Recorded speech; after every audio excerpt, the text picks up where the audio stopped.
Mike had been hearing strange noises from the apartment next door for weeks. Every night, like clockwork creaks, clanks, muffled voices. His curiosity got the best of him, so he jammed a hidden camera into the shared wall to see what was really going on. Then one night, he caught a conversation that made his blood run cold, a full-on discussion about robbing a bank. They had the blueprints, the timeline, everything down to the getaway plan. Mike grabbed his phone to call the cops, but then paused. What if he didn't report it? What if he got in on it instead? Over the next few days, Mike watched the footage obsessively. The target, the bank right next door. The crew had even dug a tunnel straight from their apartment to the vault. And then it hit him. The tunnel ran right beneath his floor. A perfect opportunity. If he timed it right, he could intercept some of that cash mid-heist. While he stressed over how to pull it off, he saw the crew was using roller carts to move the loot. That gave him an idea.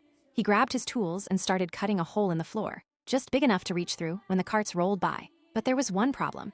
He had no idea when they'd actually pull the trigger. A few days later, there was an unexpected knock on his door. A woman stood there with a small girl, claiming she needed a place to crash. Mike hesitated, then let them in. But something felt off. A few days in, as he reviewed the camera feeds, he confirmed it. She was a plant sent by the robbers to keep tabs on him. Mike didn't flinch. He kept his cool, acted normal. She barely paid attention to him anyway. What she didn't know was Mike already knew everything. Then it happened. The crew scheduled the heist for Christmas Eve. Mike needed her out of the way. So one night, while she wasn't looking, he slipped something into her drink. When she finally passed out, he exhaled finally. But the moment he turned around, the little girl was gone. Panic hit him like a freight train. He searched the entire apartment. Nothing. He rushed to the monitors, and there she was, crawling straight through the tunnel into the robbers' hideout. If they saw her, it was game over. Thankfully, she managed to hide just in time. Mike slumped back, heart racing. Then a new twist. Someone new had shown up next door. An older man, serious, quiet, commanding. Mike hadn't seen him before, but his face looked oddly familiar.